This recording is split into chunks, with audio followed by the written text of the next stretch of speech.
ચારિત્રવિત્તાત્મપરં हि વિત્તં ચારિત્રયોગાત્મપરો हि યોગ. બપોરની વાચનાનો અત્યારે વિષય ચાલુ છે મુહૂર્તથી મહાઅભિનિષ્ક્રમણ. મુહૂર્તથી મહાઅભિનિષ્ક્રમણ. દીક્ષાર્થી દીક્ષા માટેનું મુહૂર્ત એનું નીકળે ત્યારથી માંડી અને અભિનિષ્ક્રમણ એટલે દીક્ષા. અભિનિષ્ક્રમણ, નિષ્ક્રમણ એટલે બહાર નીકળવું, સંસારની ખાડામાંથી બહાર નીકળવું. અને અભિ એટલે મોક્ષની સામે અથવા પોતાના શુદ્ધ આત્મ સ્વરૂપની સન્મુખ થવું. અને એ પણ મોટું જિંદગીભર માટે એ માટેનો પુરુષાર્થ કરવો એટલે એનું નામ છે મહાઅભિનિષ્ક્રમણ. તો મુહૂર્ત નીકળ્યા ત્યારથી માંડીને દીક્ષાર્થીએ કઈ રીતે વર્તવું જોઈએ, શું કરવું શું ન કરવું વગેરે અનેક બાબતો આપણે વિચારી ગયા. અને છેલ્લે 5 દીક્ષાનો સ્વીકાર થઈ ગયો છે. નાની દીક્ષા એની દરેક વિધિના રહસ્યો પણ સમજાવવામાં આવ્યા.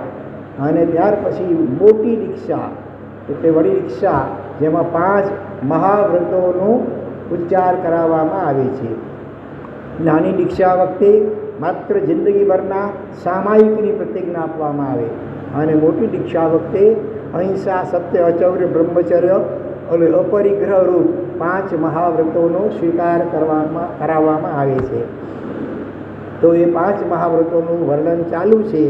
3 મહાવ્રતોની વાત થઈ ગઈ ગઈકાલે. આપણે ત્રીજું મહાવ્રત કયું હતું? ત્રીજું મહાવ્રત અચૌર્ય સંક્ષેપમાં. અને મોટું નામ કહીએ તો અડગતા દાન વીરમણ વ્રત. બરોબર. દત્ત એટલે કોઈએ દીધેલી હોય વસ્તુ પોતાની આપણને. અડગ એટલે આપી ન હોય છતાં આપણે એનું આદાન એટલે ગ્રહણ કરી લઈએ પોતાની ઈચ્છાથી, તો એને કહેવા અડગતા દાન એટલે કે ચોરી. એનાથી વીરમણ એટલે અટકવું, મન વચન કાયાથી, સૂક્ષ્મ કે બાદર, સચિત્ત કે અચિત્ત વસ્તુ એનું ગ્રહણ રજા વગર, આજ્ઞા વગર કરવું નહીં. તો એ અડગતા દાન વીરમણ વ્રત. એના અડગતના કેટલા પ્રકાર ગઈકાલે વિચાર્યા હતા? 4 પ્રકાર વિચાર્યા હતા. 4 પ્રકારમાંથી મનનભાઈ પહેલો એક પ્રકાર બોલો. તમે નહોતા. બોલો જયનામ. અડગતના 4 પ્રકાર. તો એમાં એક પ્રકાર બોલો ખાલી. તીર્થંકર અડગત.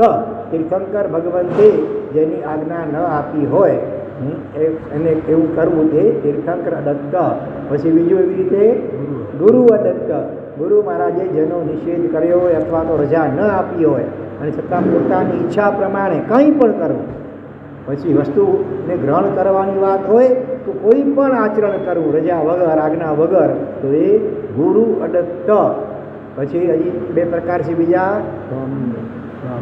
સ્વામી અડગત. જે વસ્તુનો જે સ્વામી એટલે માલિક હોય એની રજા વગર વસ્તુ પોતાની મેળે લઈ લેવી તે સ્વામી અડગત. અને હજી એક પ્રકાર જીવ અડગત. સચિત્ત વનસ્પતિ વગેરે સચિત્ત વસ્તુ હોય તો એનો જે આત્મા હોય એની રજા વગર આપણે એને ગ્રહણ કરી લઈએ, એનો ઉપયોગ કરી લઈએ, તો એ જીવ અડગત. તો એ 4 પ્રકારના અડગતનું સૂક્ષ્મ બાદ સંપૂર્ણપણે પ્રતિજ્ઞાપૂર્વક ત્યાગ એ ત્રીજું મહાવ્રત આપણે ગઈકાલે વિચારી ગયા.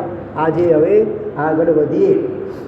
4થું મહાવ્રત આવે છે અબ્રહ્મ ત્યાગ એટલે કે શીલ અથવા બ્રહ્મચર્ય વ્રતનું પાલન. આપણા આત્માની મલિનતાનું મૂળ શું છે? હિંસા, બોલો જૂઠ, પછી ચોરી, અબ્રહ્મ અને પરિગ્રહ. આ 5ને શું કહેવાય ખબર છે? એક શબ્દનો કેવો હોય તો 3.5 અક્ષરનો શબ્દ કયો? આ 3 માટે 3 પાપસ્થાનકો એને મારી 3.5 અક્ષરનો શબ્દ કેવો હોય તો આ 5 અવ્રત અથવા 5 આ પહેલો અક્ષર આ લેવો હોય તો બોલો. આશ્રવ આશ્રવ કર્મને આત્મામાં પ્રવેશવાના દરવાજા. આ 5 આશ્રવો જ આપણા આત્માને શું કરે છે? મલિન મેલો કરે છે. એનાથી બચવા માટે, મલિન આત્માને પવિત્ર બનાવવા માટે પરમ તારક પરમાત્માએ 5 શું બતાવ્યા છે? 5 મહાવ્રતો બતાવ્યા છે. આ 5 મહાવ્રતોની પ્રાપ્તિ પુણ્યવાન આત્માને જ થાય છે. પુણ્યમાં પણ પુણ્યાનુબંધી પુણ્યવાન આત્માને મુખ્યત્વે થાય છે. તો અનંત કાળમાં જલે જ આ પ્રતિજ્ઞાઓની પ્રાપ્તિ થાય છે. એવા દુર્લભ અને વિશ્વમાં શ્રેષ્ઠ મહાવ્રતો આપણને સૌને પ્રાપ્ત થવાના છે. બરાબર, સૌને થવાના છે ને? ભાવના તો રાખવાની ને. હા, આપણે એ સર્વશ્રેષ્ઠ ચીજને સાર્થક કરવાની છે. લીધા પછી એને સાર્થક એટલે કે સફળ બનાવવાની છે. જગતની અંદર આ કક્ષા જ ટોચની કક્ષા છે. 5 મહાવ્રતોનું પાલન કરવું તે ટોચની કક્ષા ઉપર બિરાજિત લોકોનું જીવન પણ ટોચનું હોવું જરૂરી છે. આપણે ઉચ્ચતમ કક્ષાને પામવાના છીએ. તે ઉચ્ચતમ જીવન કેવી રીતે જીવવું તે માટે આપણે 5 મહાવ્રતની વિચારણા શરૂ કરી છે. દેવા વીતમ નમમ સંતિ જસ્સ ધમ્મે ચયામણો. દેવતાઓ પણ એને નમસ્કાર કરે છે કે જેઓ આવા મહાવ્રતોનું સુંદર રીતે પાલન કરે છે, જેમનું મન આવા ધર્મની અંદર સ્થિર છે. સૂક્ષ્મ દ્રષ્ટિએ વિચારીએ તો 5 ઇન્દ્રિયોના અનુકૂળ કે પ્રતિકૂળ વિષયમાં રાગ કે દ્વેષ, રતિ કે અરતિ ન કરવી તે સર્વથા મૈથુન વિરમણ વ્રત છે. માત્ર કોઈ એક ઇન્દ્રિય એના વિષયનો ત્યાગ, ચોથું મહાવ્રત એટલામાં સમાઈ જતું નથી. 5 ઇન્દ્રિયો, ચામડી, જીભ, નાક, આંખ અને કાન, 5 ઇન્દ્રિયોનો સંવર, એના ઉપર સમ્યક કંટ્રોલ અથવા કાબુ. એમાં 5 ઇન્દ્રિયના અનુકૂળ વિષયમાં રાગ પણ ન કરવો અને પ્રતિકૂળ એટલે અણગમતા વિષય ઉપર દ્વેષ કે અરુચિ પર કે અરતિ પણ ન કરવી.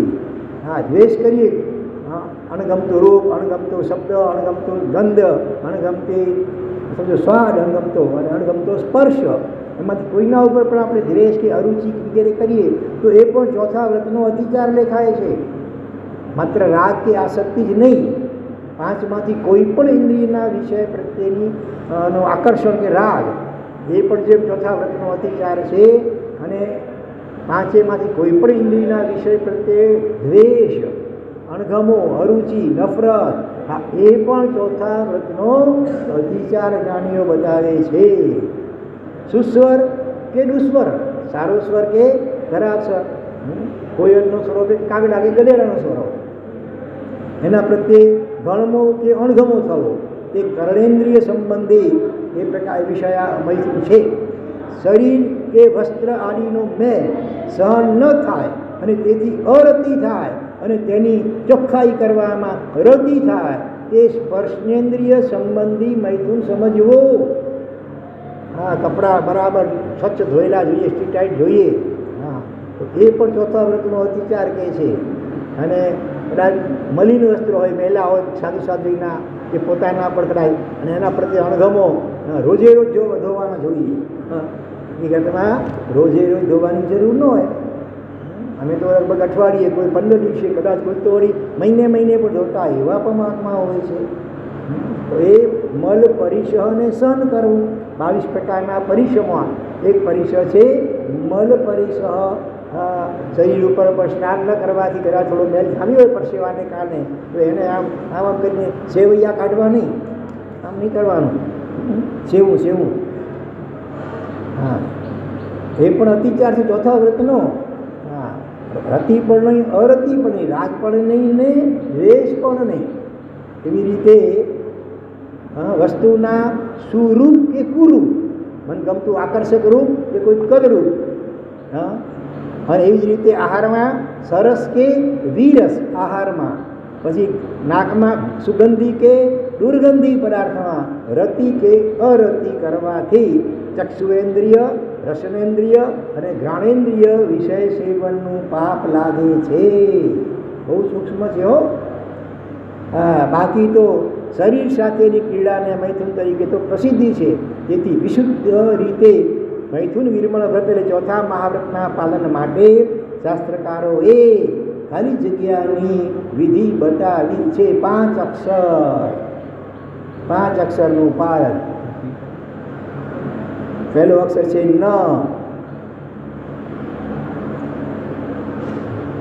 બોલો, આ વ્રતનું સારી રીતે પાલન કરી શકાય એ માટે જ્ઞાની ભગવંતોએ 5 અક્ષરની વિધિ બતાવી છે. એનું પાલન કરવાનું. 5 અક્ષર જોઈએ, 5.5 કે 4.5 નહીં. અડધો અક્ષર નથી એમાં. અને પહેલો અક્ષર ન જ છે, ના કે ની પણ નહીં. નિરુચ્ચાર વિધિ બતાવી છે એમ કેમ કહેવાય? વાક્ય બંધ બેસું થવું જોઈએ ને. ગમે તે 5 અક્ષર એટલે આપણે કહી દઈએ 5 અક્ષર તે પણ ન ચાલે. બધાએ સાંભળેલું છે, બધાને આવડે છે, પણ અત્યારે ટ્યુબલાઇટ મગજમાં થતી નથી. અરે ભાઈ નવ, હવે તો કહો. બીજો અક્ષર વ, નવ. હા, 9 તત્વોની વિધિ બતાવી છે ચોથા વ્રતના પાલન માટે. 9 વાળની વિધિ બતાવી છે. બાપરે, કપાળ ઠોકો. હવે નથી ખબર? આ 9 વાળ શબ્દ નથી સાંભળે? 9 વાળ, બ્રહ્મચર્યની 9 વાળ બધાએ સાંભળેલો છે, પણ એના ઉપર લક્ષ્ય ઓછું લાગે છે. એટલે 9 વાળની ખાલી જગ્યા વિધિ મેં કહ્યું. 9 વાળની વિધિ બતાવી છે. હા, સાંભળો 9 વાળ કઈ કઈ. હવે પહેલું, કેવા સ્થાનમાં રહેવું? તો કે સ્ત્રી, પશુ અને નપુંસક વસે ત્યાં રહેવું નહીં. તે બહેનો માટે, આ પુરુષોની અપેક્ષા છે, અને બહેનોને માટે પુરુષ સ્ત્રી કે નપુંસક પશુ પક્ષી ચૂડિયા અથવા પુરુષ, પશુ અને નપુંસક વસે ત્યાં રહેવું નહીં. નહીં તો એવા પ્રકારની એમની ચેષ્ટા જોઈને મન ચલિત થઈ શકે, વિકલ્પો આવી શકે. સ્ત્રી અથવા પુરુષ વિજાતીય સાથે રાગથી વાત કરવી નહીં. ત્રીજું, સ્ત્રી બેઠી હોય ત્યાં 2 ઘડી સુધી પુરુષે બેસવું નહીં, અને પુરુષ બેઠો હોય ત્યાં કેટલા પ્રહર સુધી સ્ત્રીએ બેસવું નહીં? 3 પ્રહર, લગભગ 9 કલાક.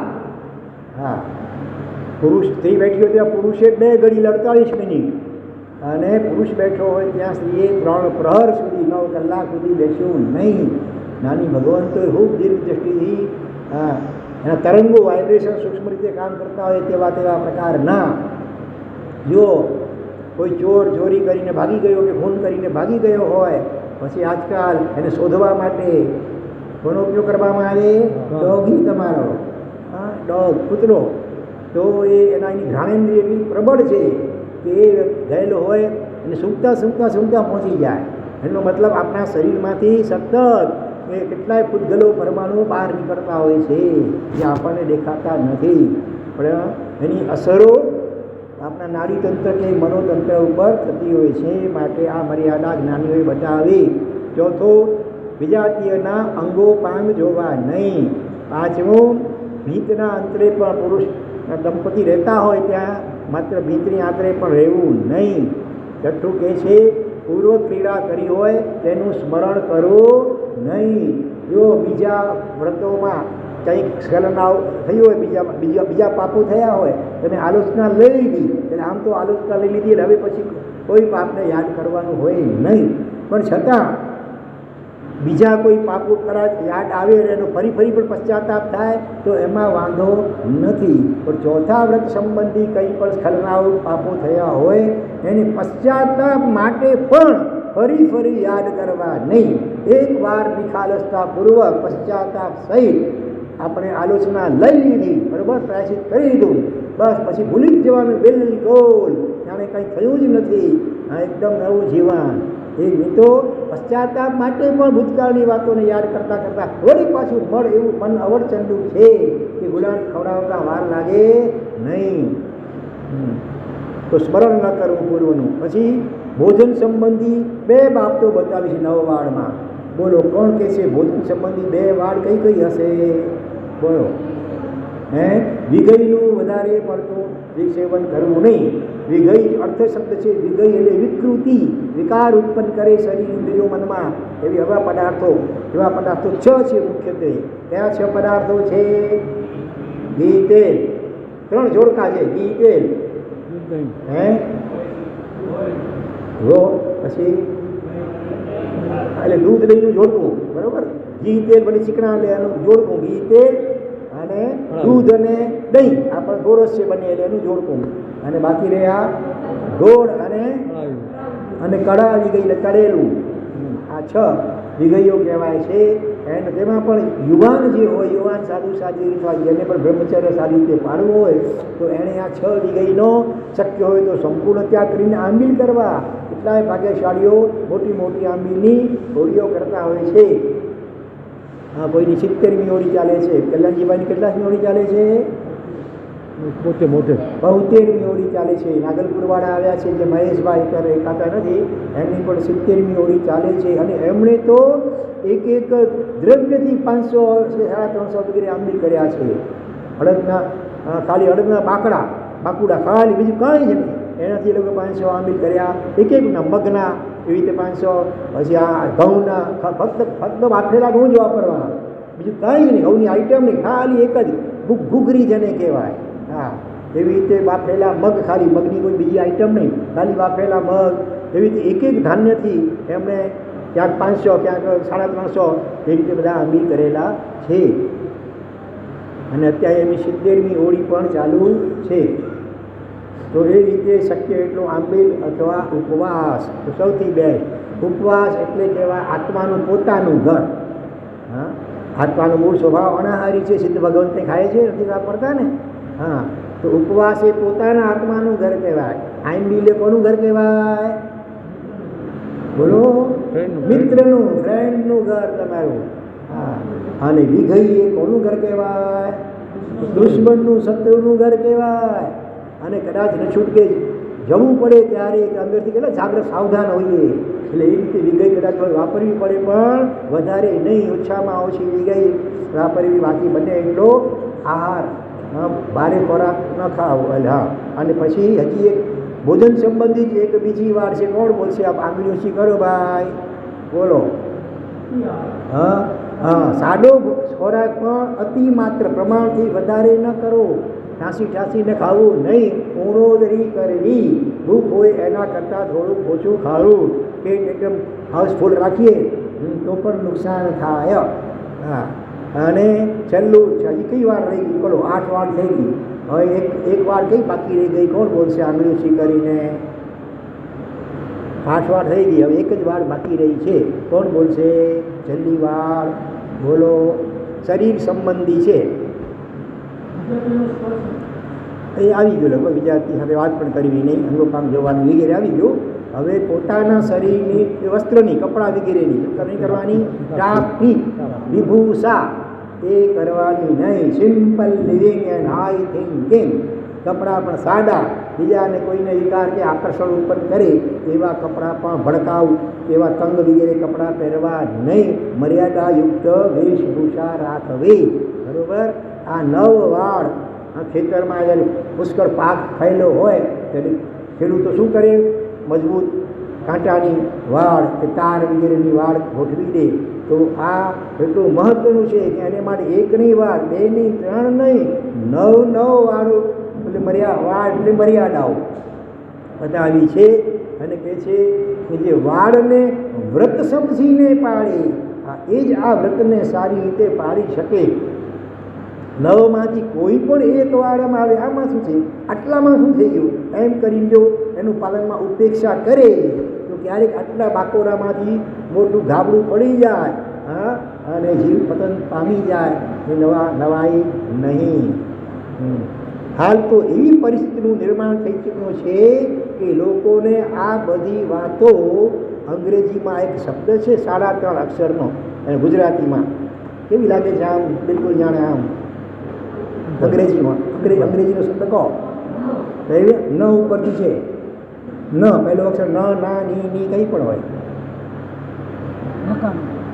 નકામી તો સાવ નહીં. હા, પહેલો અક્ષર નો છે. નો ત્રણ અક્ષર, 3.5 અક્ષર. નોન સેન્સમાં વધારે અક્ષર થઈ ગયા.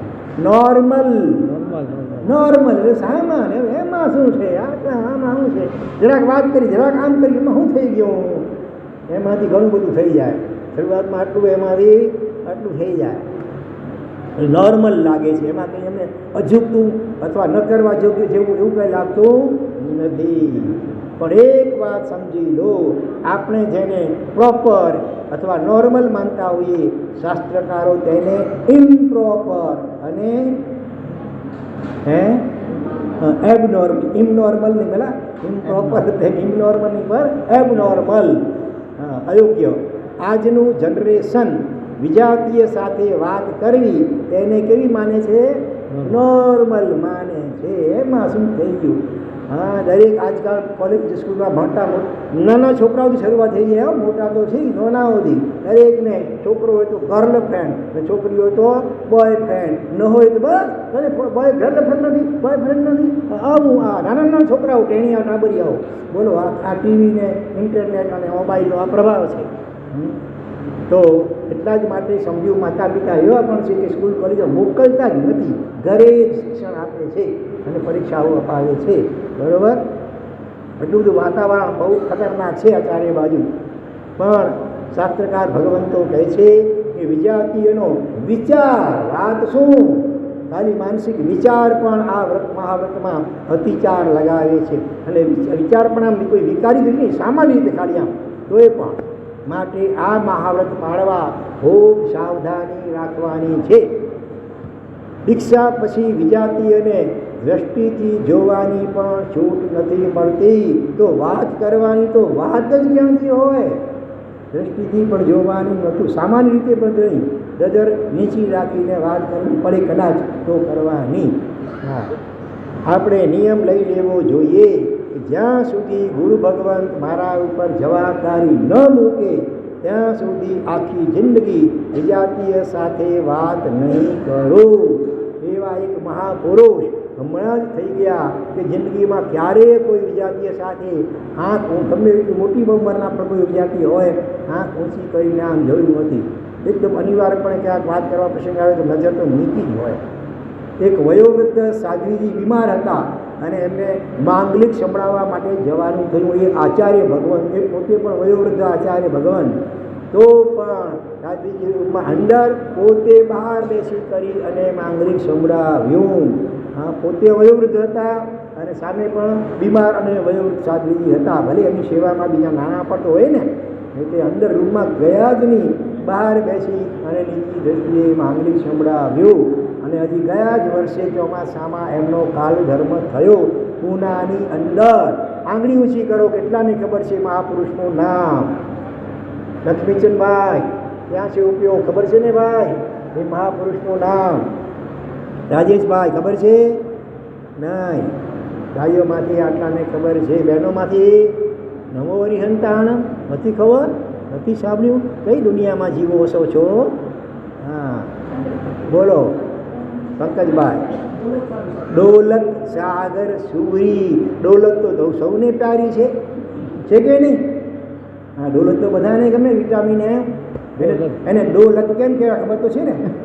પૈસા અને ડોલત કેમ કહેવાય ખબર છે? નથી ખબર? નથી ખબર? અનંતભાઈ નથી ખબર? કોઈને ખબર છે? ડોલત, પૈસા સંપત્તિ અને ડોલત કેમ કહ્યું ભાઈ? 2 લાત મારે. સંપત્તિ જ્યારે આવે ને ત્યારે લાત ક્યાંથી મળે? પાછળથી લાત મારે. આમ માણસ અકડ થઈ જાય. અને સંત ઓચિંતી સંપત્તિ ડોલત ચાલી જાય ને, માણસ ઢીલો ડપ થઈ જાય. આમ એટલે આગળથી લાત જાણે લાગે, એટલે ડોલત કહી. હવે આ રહેશે. હા, મહાપુરુષ બહુ જબરદસ્ત. ચોથા આરાની વાનગી કહી શકાય એવા મહાપુરુષ હતા. છેલ્લે 102 કે 3, લગભગ 102 વર્ષની ઉંમરે કાળ ધર્મ પામે. 103 વર્ષની ઉંમરે. અને હા, અને જાતે પટેલ હતા. ભાગીને 2 વાર ભાગીને દીક્ષા લીધી. 14 વર્ષની ઉંમરે, 14-15 વર્ષની ઉંમરે પહેલાં ભાગીને દીક્ષા લીધી. રજા તો મળે નહીં પટેલ પરિવાર. હા, તો 4 દિવસમાં એના કુટુંબીઓ ઘરે લઈ આવ્યા. એને લઈ આવ્યા એક દિવસે કે બીજે દિવસે, અને વળી પાછા 4 દિવસની બીજી વાર ભાગી ગયા. અને રાતોરાત પહોંચી ગયા આચાર્ય ભગત પાસે. રાતના 12 વાગે બીજી વાર વેશ પહેર્યો અને વળી પાછા વહેલી પરોઢે વિહાર કરીને બીજા 25 કિલોમીટર દૂર દૂર ચાલ્યા. અમદાવાદથી ઠેઠ ઊંઝા પહોંચી ગયા. હા, અરે એને તો વર્ણન ન થઈ શકે. આમ એટલો બધો અદ્ભુત આ જીવનના વિશેષતાઓ અને સદગુણો છે. બરાબર. 45 આગમનું અનેકવાર વાંચન પોતે કર્યું, અનેકને વાંચન કરાવ્યું, વાચનાઓ આપી અને આગમ મંદિરો બંધાવ્યા. દિવાલો ઉપર, તાંબાની પ્લેટો ઉપર આગમ કોતરાવી કરીને આવી ઘણી ઘણી વિશેષતાઓ એમના જીવનમાં હતી. તો અહીંયા શું કહે છે?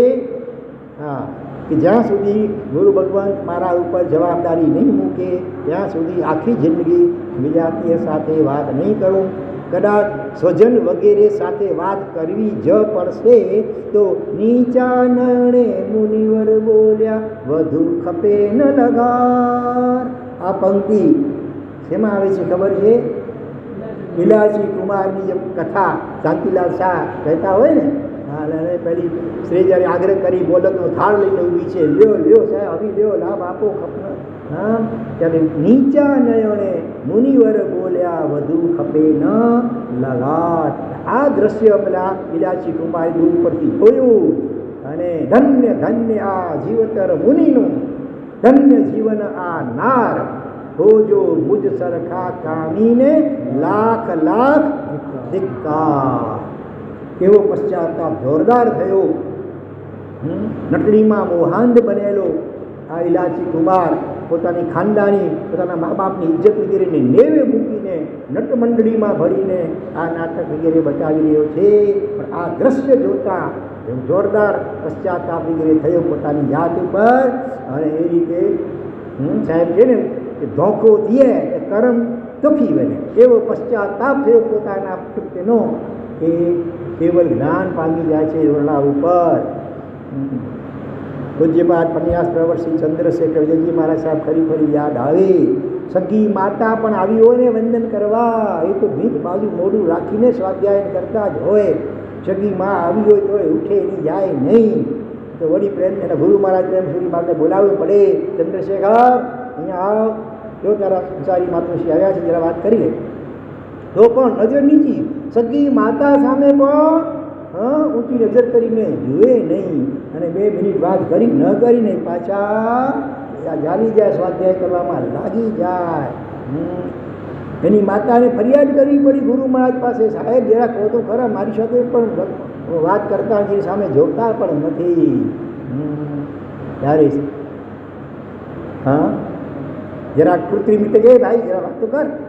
અને પછી જ્યારે જાય ને માતા ત્યારે પીઠ થાબડે, શાબાશ બેટા શાબાશ, આવું જ કરજે. હા, આ ગુરુને આચેલા.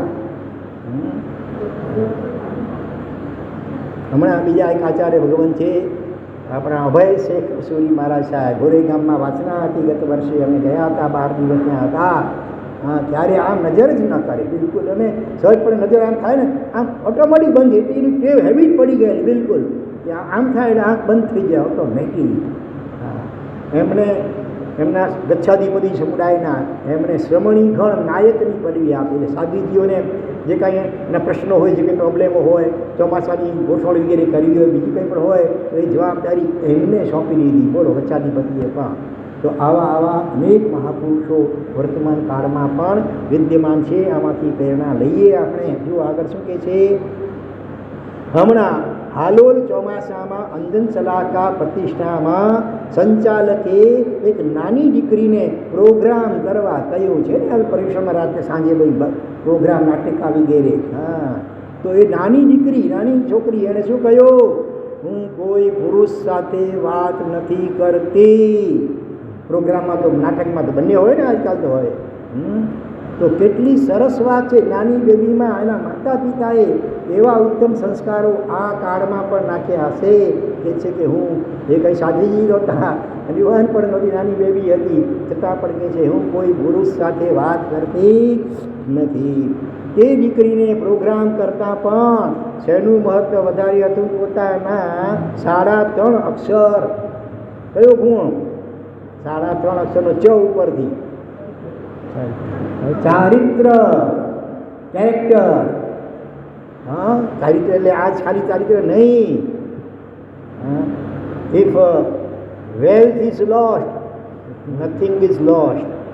પછી આગળ બોલો બીજું વાક્ય, નથી આવડતું, બોલો જઈને. પહેલું વાક્ય આ છે, if wealth is lost, wealth એટલે પૈસા ગુમાઈ ગયા, ચોરાઈ ગયા, ઠીક છે, પૈસો હાથનો મેલ છે. Nothing is lost, don't worry. Health is lost, something is lost. હા, Health is lost, if something. Health is lost, Something. તબિયત બગડી તો સમથિંગ ઇઝ લોસ્ટ, કંઈક તમે ગુમાવ્યું છે. કારણ કે શરીર એના દ્વારા સાધના થઈ શકે આત્માની, ને એમાં કંઈ ગડબડ મોટી થઈ જાય તો સાધના આપણે નથી એટલા સનતકુમાર મહામુનિ જેવા, હા, કે 16 મહારોગો શરીરમાં એકી સાથે ઉત્પન્ન થયા તોય દેવતાને પણ ના પાડી દીધા, એનો કાંઈ ઉપચાર કરવાની જરૂર નથી. આપણે જરા થોડકી થાય તરત ડૉક્ટર પાસે દોડાદોડી કરી મૂકી, એવા છીએ આપણે. એટલે કેવું પડે કે if health is lost, something is lost, but if character is lost, everything is lost. જો ચારિત્ર ગુમાવ્યો તો બધું જ ગુમાવ્યું. ચારિત્ર એટલે મુખ્યત્વે અહીંયા બ્રહ્મચર્યની વાત ચાલે છે. તો જ્યારે આજે ઘણી બધી જગ્યાએ મુમુક્ષુ એટલે કે દીક્ષાર્થીઓ પણ સ્ટેજ પ્રોગ્રામ કરતા જોવા મળે છે. હા, દીક્ષાર્થી છોકરાઓ હોય કે બહેનો હોય વગેરે, એ રીતે થતાં મર્યાદા ભંગથી ઘણા નુકસાન સર્જાતા દેખાઈ રહ્યા છે. મોટી યાત્રા મહિના દિવસની હોય, હા, એ ઘણા 100-100 દીક્ષાર્થીઓ બધા સાથે ગયા હોય, મોટે ભાગે યુવાન હોય, અને એવા પણ પ્રસંગ ક્વચિત બનેલા છે કે એ મોટી યાત્રા દરમિયાન પણ એકબીજામાં પરિચય આવતા દીક્ષા તો પડખે રહી ગઈ, લગ્ન કરી લીધા. આવા દાખલાઓ પણ છે. એટલે જ્ઞાનીઓ આ બધી મર્યાદા બતાવે છે. પછી માસિયાઈ બહેન હોય કે ફૂયાઈ બહેન હોય કે કાકાઈ બહેન હોય, હા, નહીં કે નહીં, જોવું પણની વાત કરવી પણ નહીં, ફોન પણ કરવો નહીં. હા, એટલું સ્ટ્રિક્ટ થવું પડશે. તો એવી રીતે થતાં મર્યાદાના ભંગથી ઘણા નુકસાન સર્જાતા દેખાઈ રહ્યા છે. આજકાલ તો ધાર્મિક મહોત્સવોની અંદર પણ રાત્રે જે પ્રોગ્રામો થતા હોય, મને તો ખબર શબ્દ નથી આવતો કયો છો પ્રોગ્રામમાં, લાઇટોની ઝાપ જમાય બધે બધા નાચીને સંગીત સાથે ને છે. એ સિવાય બીજું કાંઈ નવું Disco. ડિસ્કો નહીં, હે, હા, જૈન કોન્સર્ટ, હા, કોન્સર્ટ કેવું કંઈ નામ નીકળ્યું છે. હા, એમાં આવા બધું હોય. એટલે ધાર્મિક મહોત્સવો પણ આજે આ બધા મર્યાદાથી ભંગ જમા થયા, મર્યાદાનો એવા થતા ગયા છે. વળી ઘણીવાર એક આયોજકો હોય, ક્યારેક ટ્રસ્ટીઓ સમજાવવામાં આવે, કેટલાક માને ને કેટલાક તો મારા સાહેબે આચાર્યનું પણ માને નહીં, એવા માંધાતા હોય છે. બોલો, આપણા પૂર્વના મહાપુરુષો કેવા થઈ ગયા, તેમને મન, રૂપ, સૌંદર્ય વગેરે કરતાં પણ પોતાનું ખાલી જગ્યા મહત્વનું લાગતું હતું. 6 અક્ષર, 3 અક્ષરના 2 શબ્દ જોઈન્ટ થઈ ગયા છે. પહેલો અક્ષર છે આ, ફરીથી હા, આચાર, વિચાર નહીં પણ આચાર. બીજો અક્ષરનો પહેલો અક્ષર છે પાલન, આચારનું પાલન, સદાચાર મર્યાદાઓનું પાલન, એ મહત્વનું લાગતું હતું. કોને આ મહત્વનું લાગતું હતું આચાર પાલન? હે, આપણા પૂર્વના મહાપુરુષો. હા, ઇલાયચી, એ હા, અને આ આચારને જોઈને તો ઇલાયચી કુમાર, ઇલાયચીની પેલા ખાવાની, ઇલાયચી કુમાર શું પામે છે? શું પામ્યો? તો કેવલ જ્ઞાન પામે છે. રૂપનો અંબાર, છોડે શણગાર સજાયેલી સ્ત્રી મોલક વરાવવાની આગ્રહભરી વિનંતી કરે છે, છતાં મુનિ ભગવાન સામે પણ જોતા નથી. આ જોઈને ઇલાયચી કુમાર વિચારે છે, હું ક્યાં અને આ ભગવંત ક્યાં? હું આ નટડીના રૂપમાં ગાંડો બન્યો છું, જ્યારે આ મુનિ ભગવંતની સામે પદ્મિની જેવી સ્ત્રી ઊભી છે, આંખ ઉઠાવીને જોતા પણ નથી. આવું વિચારતા તેઓ કેવળ જ્ઞાન પામ્યા. આપણને કોઈ જોઈ લેશે તો શું થશે? ગમે તેની સાથે વાત કરવી એ તો ગૃહસ્થને પણ શોભતી નથી, તો સાધુને કે મુમુક્ષુને પણ ત્યાંથી શોભે. હા, પાલિતાણામાં વર્ષો પૂર્વે પાછળથી મહાન તપસ્વી આચાર્ય ભગવાન થયા, પણ જ્યારે મુનિ અવસ્થામાં હતા અને ત્યારે તળેટી રોડ ઉપર પોતાના સગા બેન હવે એ વખતે સાધુજી અવસ્થામાં હતા કે ગ્રસ્ત યાદ નથી, પણ એની સાથે પછખાણ માગ્યું હશે ને આપતા હશે કે કંઈ જરૂરી વાત કરતા હશે. ધારો કે હકીકતમાં રસ્તામાં પણ પછખાણ મંગાય નહીં, ઉપાશ્રયમાં મંગાય. બરાબર, રસ્તામાં ન મંગાય ને હકીકતમાં ઘરે પણ ન મંગાય, ગોચરી વરવા આવે ત્યારે પણ હકીકતમાં મંગાય નહીં, એટલી મર્યાદા બતાવી છે. હા, ઉપાશ્રયમાં આવી વિધિપૂર્વક વંદનાદિ કરી અને પછી આદેશ માગવાનો પછખાણનો આ મર્યાદા છે. તો આ દૂરથી જ્યારે એમના ગુરુએ જોઈ લીધો એને ઠપકો આપ્યો, કેમ ભાઈ કેમ વાત કરતો હતો વિદ્યાર્થીઓ સાથે? સાહેબ એ મારા સંસાર પક્ષે બહેન. અરે ભાઈ બહેન હોય તો તું જાણે, દુનિયાને ક્યાં ખબર છે કે આ કોણ છે? દુનિયા લોકો તો બધા જોયેલું હતી કે આ મહારાજ રસ્તામાં ઊભા અને વિદ્યાર્થી સાથે વાત કરે છે, તો એ કેટલા વિકલ્પને કારણે કર્મ બાંધે અને એમાં તું નિમિત્ત બન્યો. ત્યારે કેટલા કર્મ બંધાય? પ્રાયશ્ચિત પણ કંઈ આપ્યું, ઠપકો આપ્યો સખત, બીજી વાર નહીં. પૂજ્યપાઠ પન્યાસ પ્રવર્ષી ચંદ્રશેખરજી મહારાજ સાહેબ, એમના બેન સાધ્વીજી, નામ શું હતું ખબર છે? શું નામ હતું કોઈને ખ્યાલ છે? મહાનંદા શ્રીજી. એ પણ ગભરાય ઉપાશ્રયમાં જતા, એમના કંઈ કામ હોય ને, જરૂરી કામ હોય જવું પડે, એકલા તો જાય નહીં, પણ બીજા સાધુજીને ભેગા લઈને પણ જતા અચકાય. હા, અને યાદ આવે છે પ્રસંગ કચ્છ બિલ્લામાં, આજથી લગભગ 50 વર્ષ પહેલાં, મારી દીક્ષાથી પણ પહેલાં, હું દીક્ષા તરીકે ભણતો હતો અને એ વખતે ભુજમાં ચોમાસું કર્યું હતું. એમણે ત્યાંથી વિહાર કરી શેષકાળમાં કચ્છ બિદડા પધાર્યા હતા. બિદડાના ઉપાશ્રયમાં વિરાજમાન હતા. એ વખતે પંડિતજી મને ભણાવતા, હું અને ગામના પટેલ, શું નામ? કલ્યાણજીભાઈ માવજી પટેલ, કોઈને ખ્યાલ હોય તો, એ હતા. હા, અને ત્યાં લગભગ 15 જેટલા સાધ્વીજી ભગવંતો આપણા ચલગચ્છના કલ્યાણ દેશીજી મહારાજ મુખ્ય હતા. હા, અને એ પણ બધા સાધ્વીજી ભગવંતોનો સમુદાય પણ એકદમ વ્યવહાર પાલનમાં ચુસ્ત હતો. એ 15 ખાના ભેગા થઈને વંદન કરાવ્યા, આવ્યા અને કંઈક પૂછવું હશે. હા, વંદન કર્યું વિધિપૂર્વક, પણ આમ જ જીવે છે, એક સેકન્ડ પણ આમ ઊંચી આંખ કરીને જોતા પણ નથી. અને વંદન પૂરું થઈ ગયું, સુખ સાધના પૂરી થઈ, પણ આમ જ છે, દ્રષ્ટિ એકદમ નીચી જ છે. સાધુજીની હિંમત નથી આવતી કે કંઈક પૂછીએ, કંઈક રિસ્પોન્સ સામેથી મળે, કંઈક સ્માઇલ મળે, કંઈક બોલો પૂછ્યું છે તો હજી વાત કરવાની હિંમત આવે. એવું ગંભીર મોઢું રાખીને આમ બેઠા કે નીચું મોઢું કરીને અમે આશ્ચર્યચકિત થઈ ગયા. લગભગ 5 મિનિટ ચૂપચાપ આમ સુમસામ પસાર થઈ ગઈ. નથી ઓલા તો બોલે નહીં ને, સાધ્વીજી ભગવંતની હિંમત ચાલતી નથી, એને ન છૂટકે પછી છે બોલો કંઈ પૂછ્યું, આમ હાજર નહીં છે, બોલો કંઈ પૂછ્યું છે. પછી એક સાધ્વીજીએ કંઈક પ્રશ્ન પૂછ્યો કે 5 પરમેષ્ઠી ભગવંતોના તો ગુણો તો અનેક છે, બરાબર, અર્યંતના 12 સિદ્ધના 8 વગેરે, પણ કોઈનો આપણે એક ગુણ જ ઉચ્ચારવો હોય તો કયો મુખ્ય ગુણ એ દરેકનો ઉચ્ચારી શકાય? પછી એમને નજર નીચી કહ્યું કે તમે વિશેષ આવશ્યક ભાષ્ય વાંચ્યું છે? સાહેબ નથી વાંચ્યું. પછી એમણે એનો શ્લોક બોલ્યા અને એનો અર્થ કર્યો સંક્ષેપમાં કે અરિહંતનો ગુણ શું? મુખ્ય ગુણ તો માર્ગોપદેશકતા, મોક્ષ માર્ગનો ઉપદેશ આપવો, તે સિદ્ધનું અવિનાશીપણું, આચાર્ય ભગવંતો આચાર પંચાચારનું પાલન, ઉપાધ્યાય ભગવંતનો ગુણ શું કયો? જ્ઞાન, તો વિનય ગુણ કયો? આ જ્ઞાનના ભંડારો ભણાવે છતાં પણ એને એનું પણ મૂળ છે વિનય, તો આવે તો જ્ઞાન આવડે અને શોભે પણ વિનયથી. એટલે ઉપાધ્યાય ભગવંતનો મુખ્ય ગુણ કયો? વિનય. અને આચાર્ય ભગવંતનો પણ ઊંચામાં ઊંચો વિનય કરે ઉપાધ્યાય ભગવંત. અને સાધુનો ગુણ કયો એક મુખ્ય? સમર્પણ. અહીંયા સહાયકતા, સહાય કરે તે સાહુ, બીજાઓને રત્નત્રયની આરાધના સાધનામાં સહાય કરે નિસ્વાર્થ ભાવે, એ સાહુ એટલે સાધુ. એટલે અમે તો ચકિત થઈ ગયા કે ત્યાં કોઈ એકાંત નહોતું, ઉપાશ્રય મોટો હતો અને અમે બધા બેઠા હતા. કોઈ અને સાધુજી કોઈ એકલ લોકો તો આવ્યા નહોતા. 15 લગ્ન સાધુજીનો ભગવંતનો શું થયું તો પણ આટલી વ્યવહારથી મર્યાદા પાડી એમણે. અને કહેતા પોતે સાધુ ભગવંતો, યુવાન સાધુઓ ખાસ ખ્યાલ રાખજો, કોઈ પણ વિજાતીય આવે વાઘ જેવું મોઢું રાખજો. શું કહ્યું એમણે? વાઘ જેવું મોઢું રાખજો. આવતા ગભરાય, જલ્દી હિંમત ન કરે તમારી પાસે આવવાની કે વાત કરવાની. આવા મહાપુરુષો જીવ શાસનમાં થઈ ગયા છે, એમાંથી પ્રેરણા લઈએ અને બને એટલું વિશેષ પ્રકારે આ નવવાળોના પાલનમાં ચુસ્ત બનીએ. શું કહે છે જો આગળ?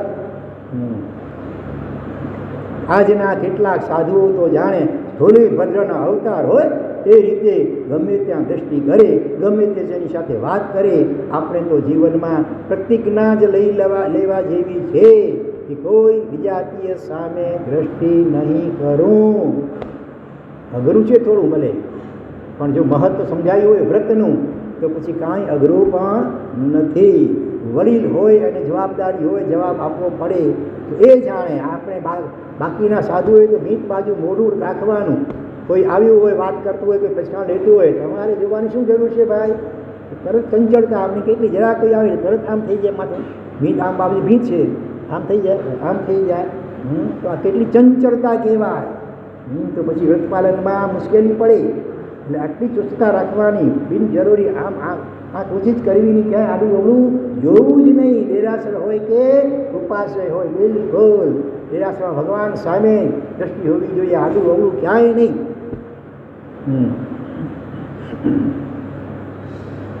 દીક્ષા લઈને જે નિર્ણયો કરવાના છે તેની પ્રેક્ટિસ હમણાંથી શરૂ કરી દેવી જોઈએ. એમ નહીં કે હવે પછી દીક્ષા લેશું ને પછી બધું પાડીશું. હમણાં ઠીક છે, હમણાં જરા વાતો કરી લઈએ, હમણાં જરા મળી લઈએ, આમ કરી લઈએ, તેમ કરી લઈએ. આ મોહ રાજા આપણને અંદરમાંથી એવું ભરમાં આવશે.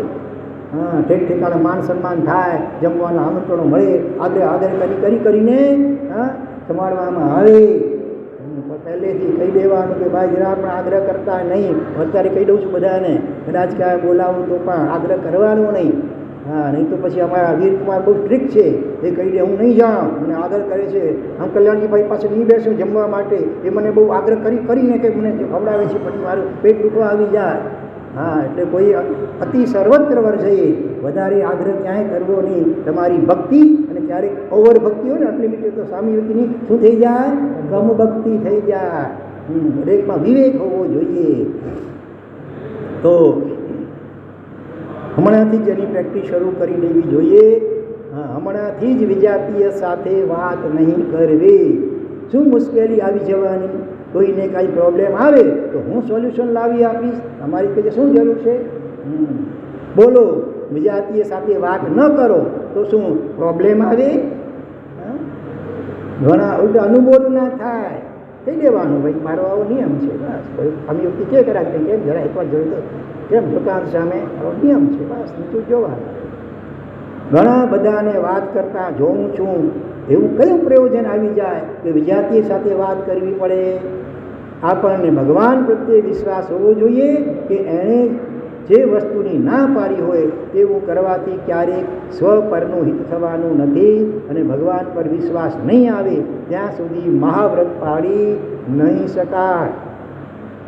સભામાંથી કોઈ પૂછે છે ભગવાન મહાવ્રતોના નિયમ સાથે આ નિયમ પણ લઈ લઈએ તો બધું કમ્પલસરી થઈ જાય. ભાઈ કમ્પલસરી જ છે.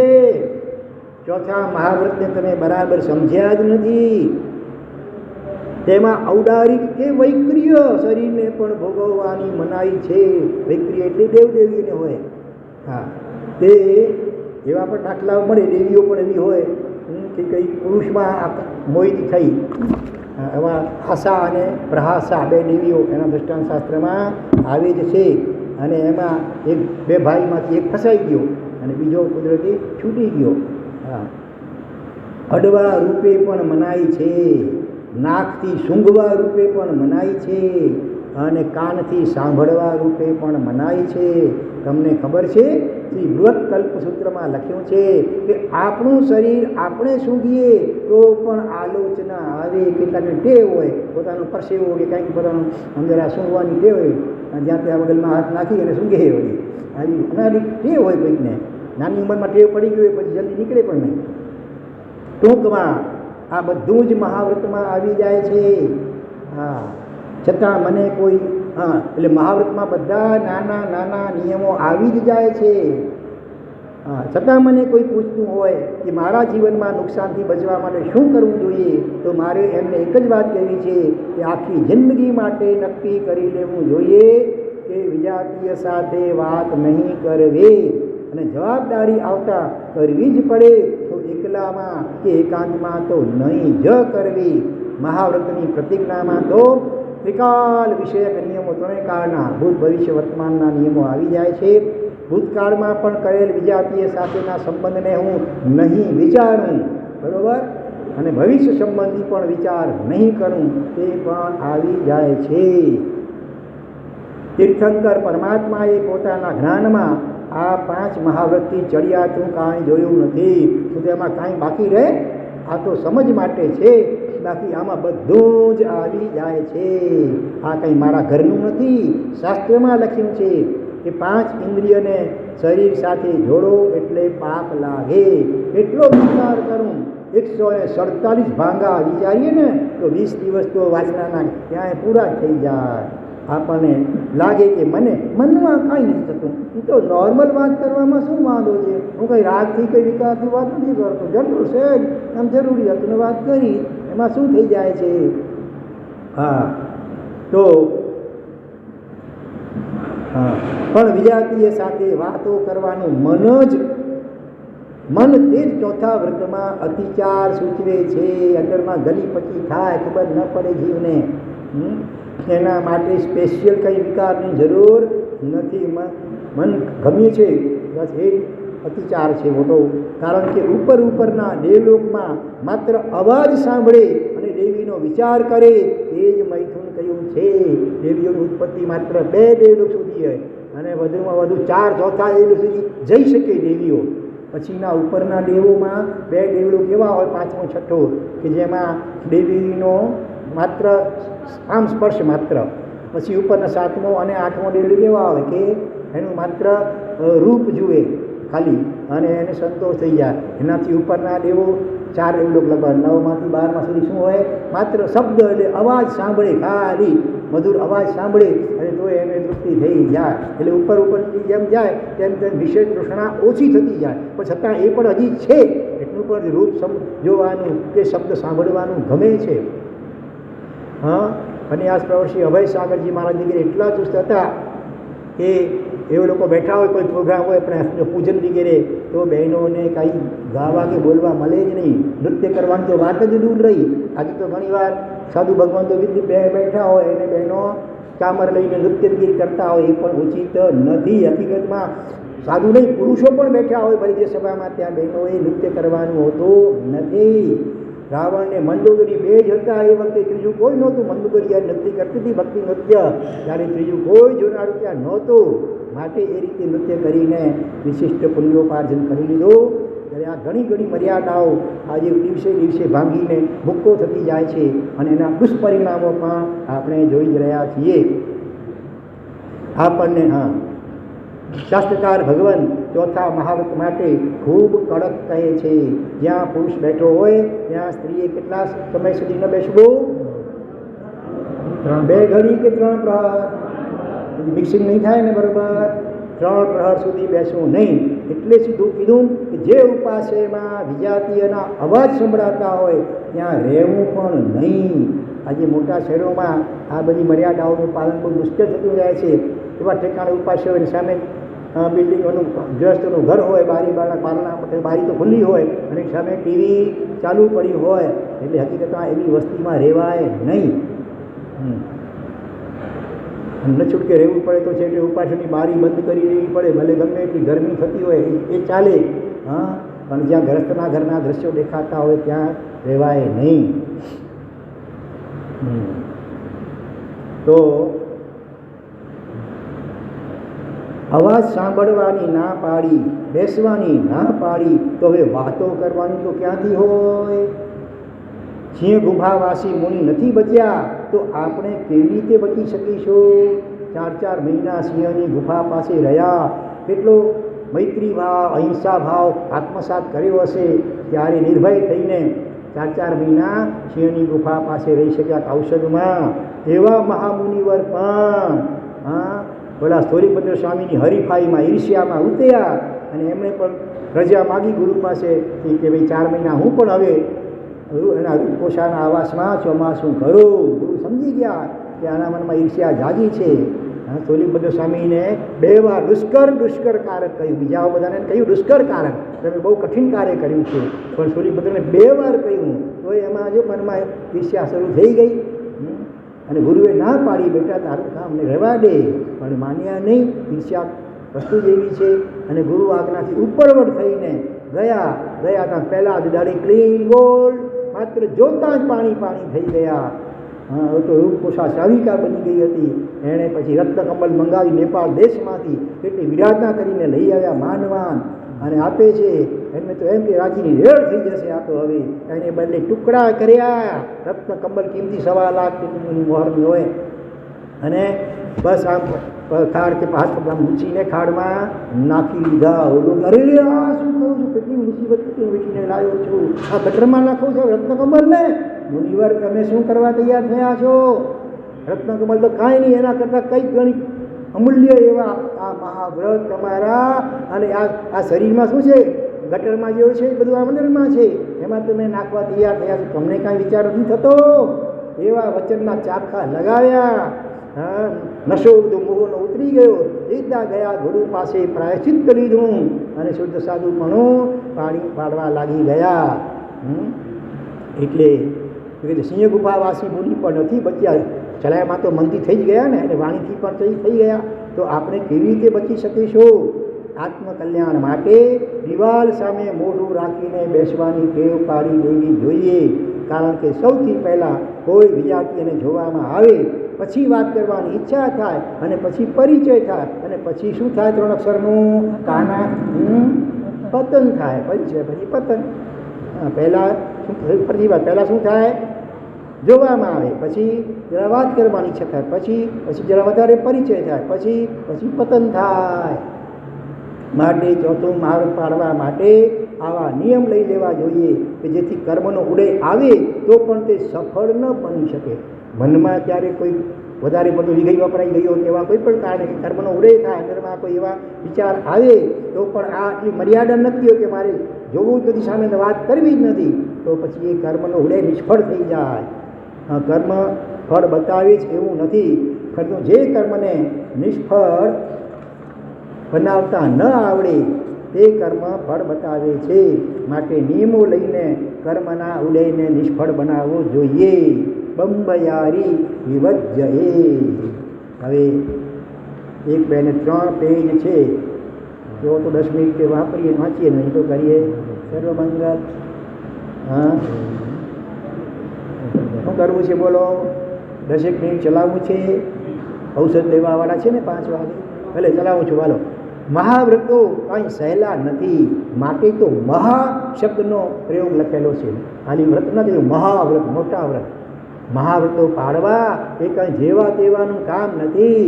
આ ચોથું વ્રત સ્થૂળથી સમજાવ્યું, બાકી જેમ જેમ ભણશો તેમ તેમ ઊંડાણથી સમજાશે. શ્રી દસવૈકાલિક સૂત્રમાં કહ્યું છે એક શ્લોક: હથ્થ પાય પડી છિન્નમ કન્ન નાશ વિગપ્યમ અવિવાસ સંયમ નારીમ બંબયારી વિવજ્ય. દસવૈકાલિક સૂત્ર એટલે બહુ મોસ્ટ આઈએમપી. શરૂઆતમાં જ આ સૂત્ર આગમ ભણાવવામાં આવે સાધુ ભગવંતોને, એના જોગ કરાવવામાં આવે. વળી દીક્ષા માટે પણ 10માંથી પહેલાં 4 અધ્યાયના જોગ થઈ જાય, એનો અભ્યાસ થઈ જાય, પછી જ પહેલાંના કાળમાં વળી દીક્ષા આપવામાં આવતી હતી. એના એક શ્લોકમાં શું કહ્યું?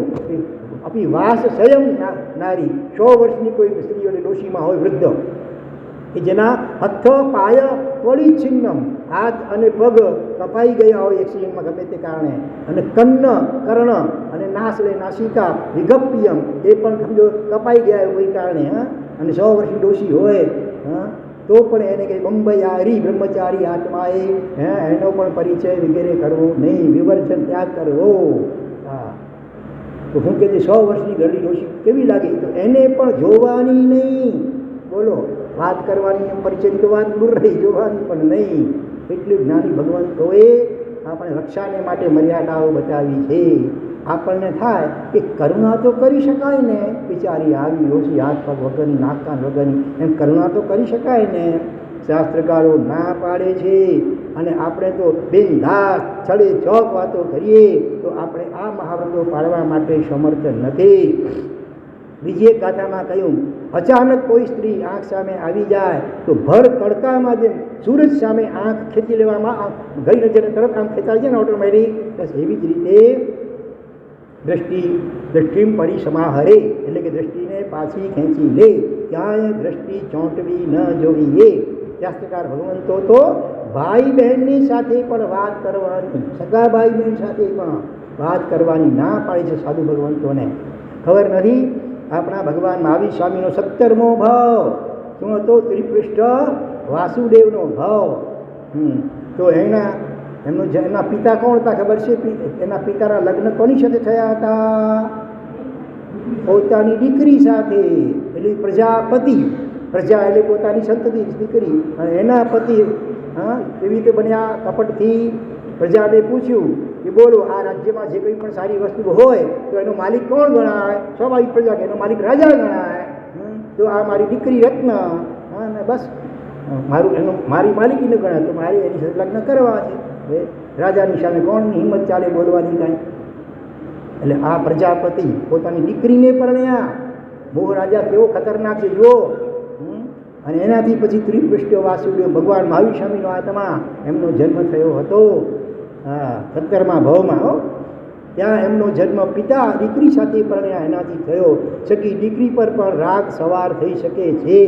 રાજા હતા એટલે કોઈ અટકાવી શક્યું નહીં, એટલે પરણ્યા અને એનાથી ત્રિપૃષ્ઠ વાસુદેવ જન્મ્યા. ખતરનાક છે આ કામ, માટે ખૂબ સાવધાનીની જરૂર છે.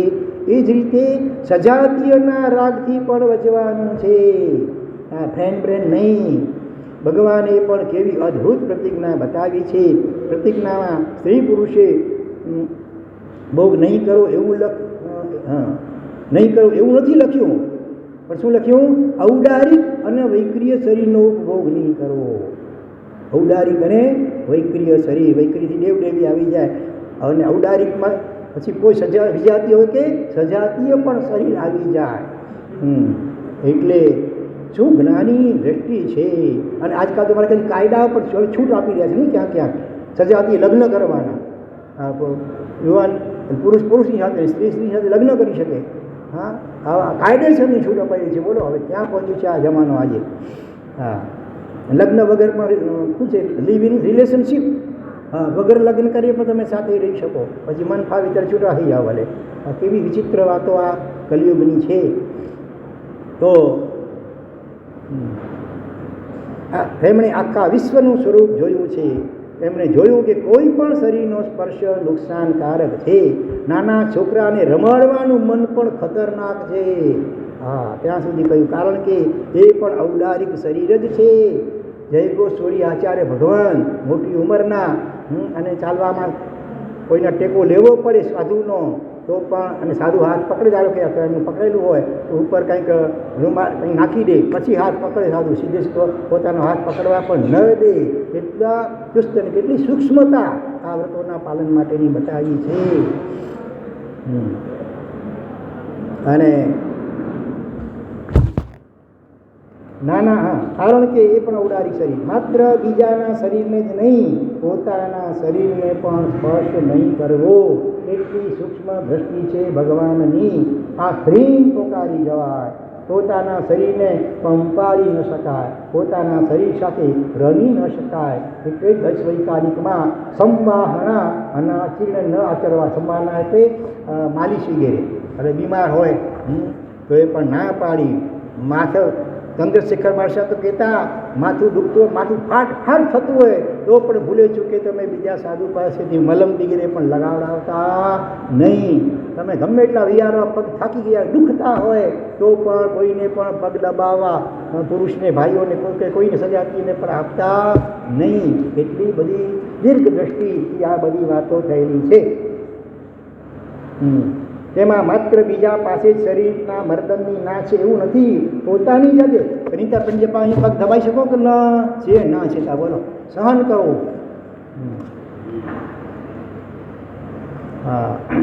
પોતાની જાતે પણ કરેલી સંભાવના એટલે આ દબાવવું પગ વગેરે, એનું અનાચરણ એટલે ન આચરવા યોગ્ય છે. માટે સાવધાનીની જરૂર છે. મહાવ્રત એ મહાભાર રૂપ છે. કહેવાય છે 5 મેરુ પર્વતને ઉપાડવા સહેલા, એના કરતાં પણ 5 મહાવ્રતોનું અનિશુદ્ધ રીતે જરા આપણે અતિચાર ન લાગે એ રીતે પાલન કરવું અઘરું છે. એક રાજ્યની અંદર એક બહુ પહેલવાન હતો, વજન ચિકાર ઉપાડી શકે, અને કોઈ ટેકરી ઉપર કંઈક મંદિર કે કંઈક બાંધવાનું હતું તો મોટા મોટા પથ્થરો લઈ જવાના હતા. જો એકી સાથે એક પથ્થર પણ મુશ્કેલ સામાન્ય માણસ માટે ઉપાડવાનો, એને બદલે 5 પથ્થર એક પથ્થર બીજું રાખીને લઈ જઈ શકતો હતો. એ રાજા ખુશ થઈને એને મારે છૂટ આપી કે તારે તું માર્ગ લઈને જતો હોય ને કોઈને રસ્તો આપવો નહીં, ઓટોમેટિક બીજા બધા ખસી જશે, તું ક્યારેય પણ ખસતો નહીં. એટલી એનો પાવર આપી દો, બીટો પાવર. એકવાર જતો તો પથ્થર 5 લઈને ઉપર, સામે સાધુ ભગવાન કુદરતી નીચે પધારી રહ્યા હતા. એ જોઈ કરીને એ બાજુમાં ખસી જાય છે અને સાધુ ભગવાનને જવા દે છે. કોઈ ચુગલીખોરે રાજા પાસે ચુગલી ખાધી, ફરિયાદ કરી કે અમે તમારી આજ્ઞાનો ભંગ કર્યો. રાજાએ બોલાવીને કારણ પૂછ્યું તો એમણે કહ્યું, રાજન, હા, મારા પથ્થર 5નો તો ભાર કાંઈ ન કહેવાય, એના કરતાં કંઈક ગણા ભારે એવા 5 મહાવ્રતોનો ભાર એ ઊંચકી રહ્યા હતા. મારા ખ્યાલ મુજબ કદાચ પૂર્વ અવસ્થામાં સાધુ હશે એટલે એમને થોડું ખ્યાલ પણ હતું 5 મહાવ્રતો વગેરે. એટલે એમણે એમ કહ્યું કે આના કરતાં તો આ 5 મહાવ્રત મેરુ પર્વત જેવડા એનો ભાર એ સહન કરે છે, માટે મેં એમના ખાતર રસ્તો કરી આપ્યો. તો મહાવ્રત એ મહાભારરૂપ છે, કાચા પોચાનું કામ નથી. આ મહાવ્રતને સારી રીતે પડાય તે માટે પછી આ વાંચીને ગભરાઈને હવે આપનું કામ નહીં, ચાલો ભાઈ ઘર ભેગા આવે, મૂળ નીકળ્યું આપણે હવે કહી દઈએ પપ્પા મમ્મીને મારે નથી લેવું, એવું તો નહીં ને. હિંમત કેળવાય. હવે જ્ઞાનીઓની આજ્ઞાનું અનિશુદ્ધ રીતે પાલન કરવા પુરુષાર્થ કરવાનો છે. તો આ નિયમો બંધન નથી પણ બચાવવા માટે છે. કર્મ આત્મા પર જ્યાં સુધી છે ત્યાં સુધી નિયંત્રણ એ રક્ષણ રૂપ છે. વાળું પશુઓનો વાકડ હોય તો રક્ષણ માટે છે ને. વિતરાગ બની જશો પછી કોઈ પ્રશ્ન નથી, છતાં વિતરાગ ભગવાન તીર્થંકર પણ મર્યાદાનું પાલન કરે. મલ્લીનાથ ભગવાન, બરોબર, હા, સૂર્યાસ્ત થાય પછી એની આજુબાજુની પરસડા જે હોય, આભ્યંતર પરસડા, એમાં ગણધર ભગવાન પણ નહીં, નો એન્ટ્રી. સાધુ ભગવંતો પણ નહીં, ગમે એવા ભલે હોય, કેવલ જ્ઞાની હોય કે બીજા અવધિ જ્ઞાની કે મન પરિવર્તન જ્ઞાની કે 14 પુરોદર હોય, નો એન્ટ્રી. એ બધા બાહ્ય પરસડામાં દૂર રહે અને આભ્યંતર પરસડામાં મલ્લીનાથ ભગવાનની આજુબાજુમાં સાધ્વીજી ભગવંતો રહે. હા, ભગવાન તો વિતરાગ થઈ ગયા એટલે કાંઈ થાય નહીં કોઈ સંજોગોમાં પણ. અને ગણધર ભગવંતો પણ ચરમ શરીર હોય, છેલ્લા એક ભાવમાં મોક્ષમાં છતાં પણ નહીં. લોક દ્રષ્ટિએ પણ આટલી મર્યાદાનું પાલન, જેથી કરીને લોકો એનું આલંબન લઈને પછી ઉન્માર્ગગામી ન થાય કે ફલાણા આમ કરતા તો આપણે કરવામાં શું વાંધો, એમ ખોટું આલંબન ન લે. એટલા માટે વિતરાગ તીર્થંકર પરમાત્મા પણ આટલી મર્યાદાનું પાલન કરે છે. તો શ્રી સંવેગ રંગશાળા ગ્રંથમાં વિતરાગને સોનાના સિંહાસન પર બેસવાની છૂટ છે, બરાબર, ભગવાન સોનાના સિંહાસન બેસ, પણ આપણને નથી. વિતરાગ પરમાત્મા સોનાના કમળ ઉપર પગ મૂકે, પણ તમે અને હું પગ મૂકશું તો મરી જઈશું. હા, લાંબા સાથે ટૂંકો જાય, મરે નહીં તો માંડો થાય, બીજાનું અનુકરણ નહીં કરવાનું. સંવેગ રંગશાળા ગ્રંથમાં લખ્યું છે કે વાચના અને આઠમ પાંખી સિવાય સાધુજીઓ જ્યાં સાધુ ભગવંત હોય તે ઉપાશ્રયમાં આવી ન શકે. ને વાચનામાં વંદન થઈ જાય તો સ્પેશિયલ વંદન કરવા જવું નહીં, ને જ્યારે વાચના ન હોય તો પણ સ્પેશિયલ વંદન કરવા ન જવું. આવા કડક કાયદા આપણને બચાવવા માટે શાસ્ત્રકાર ભગવંતે કર્યા છે. આજે ચારે બાજુ ખરાબ વાતાવરણ છે ત્યારે આપણે બધાએ શાસ્ત્રકાર ભગવંતોએ બતાવેલી મર્યાદામાં જ રહેવાનું. શ્રી બૃહત્કલ્પમાં લખ્યું કે સાધુને સૌથી વધારે ભય કોનો હોય? બોલો, સાધુને સૌથી વધારે ભય, આપણે આશ્ચર્ય લાગે એવો શબ્દ છે અહીંયા. 3.5 અક્ષર, સ્ત્રી શબ્દ પણ નથી અહીંયા, 3.5 અક્ષરનો શબ્દ છે. સાધુ ભગવંતને સૌથી વધારે ભય કોનો હોય? સાધ્વીજીનો. લ્યો, બંને 5 મહાવ્રતધારી છે તો પણ એમ કહ્યું, બોલો. એટલે વિહારમાં પણ હકીકતમાં સાથે વિહાર કરાય નહીં. અને એટલા જ માટે ચંદ્રશેખર મહારાજ ઉપધાન વગેરે પણ કરાવતા નહીં, કારણ કે એમાં બંને હોય, બીજાતી હોય અને એમાં પરિચયથી નુકસાન થાય. નવાણું યાત્રા પણ ક્યારેય કરાવી નથી, આમાં પણ ઘણા નુકસાન થાય છે. યુવાન છોકરાઓને છોકરી ઉનાળા વેકેશનમાં ભલે આપણે કોઈ યાત્રા કરાવી એમાં છોકરાઓ રાખ્યા, પણ બીજા ઘણા સંઘો હોય એમાંથી કોઈ કંઈ ખાલી છોકરીઓને યાત્રા કરાવી હોય, અને એ રીતે પણ ત્યાં પરિચય થતાં તીર્થની મોટી મોટી આ સાધનાઓ થવાના પ્રસંગો પણ બનતા હોય છે. ખૂબ ગંભીરતાથી આ બધું વિચારવા જેવું છે. તો આવા કડક કાયદા આપણને બચાવવા શાસ્ત્રકાર ભગવંતે કર્યા છે. આજે ચારે બાજુ ખરાબ વાતાવરણ છે ત્યારે આપણે બધાએ શાસ્ત્રકાર ભગવંતોએ બતાવેલી મર્યાદામાં જ રહેવાનું. શ્રી બૃહદકલ્પમાં લખ્યું કે સાધુને સૌથી વધારે ભય સાધ્વીજીનો હોય. બોલો, સાધ્વીજીનો ભય હોય એવું લખવું પડ્યું. ભાઈ મારા સાહેબ, બહેન મારા સાહેબ, પિતાજી મારા સાહેબ, દીકરી મારા સાહેબ, આ બધાને પણ બેસવાની છૂટ નથી વાતો કરવા માટે સામસામે. સગા બેન હોય કે ભાઈ મહારાજ હોય, સગી દીકરી મહારાજ, સગા પિતા મહારાજ હોય તોય કે છે નિરાતે બેસીને કંઈ વાત કરવાની નથી. છાસવારીને છાસવારી ઉપાશ્રયમાં મળવા આવવું ઠીક નથી. શ્રી નિશ્ચિત સૂત્રમાં તો લખ્યું છે જે પાડા કે જે એરિયામાં સાધ્વીજી હોય ત્યાં સાધુએ રહેવાય નહીં. હમણાં કચ્છના એક ગામડાના આવ્યા હતા, ઉપાશ્ય બને છે નવું. તે મારા સિવાય બસ અહીંયા સાધુમાં જ ઉપાસે અને ત્યાં જગ્યા છોડી બાજુમાં પછી સ્વાધીનો દરવાજા બનીને અલગ હશે. હરિભાઈ ભલે હશે તો પણ હકીકતમાં ઉચિત નથી, બિલકુલ અલગ જ કમ્પાઉન્ડ આખો હોવો જોઈએ. ઘણી ઠેકાણે વિહાર ધામમાં પણ આમ એક જ કમ્પાઉન્ડમાં બે ઉપાસે બાજુમાં હોય, એ પણ હકીકતમાં આ ઉચિત ન કહેવાય. નુકસાન થવાની ઘણી શક્યતાઓ રહેલી હોય છે. ચોથા મહાવ્રતના પાલન માટે સહેલો રસ્તો કયો?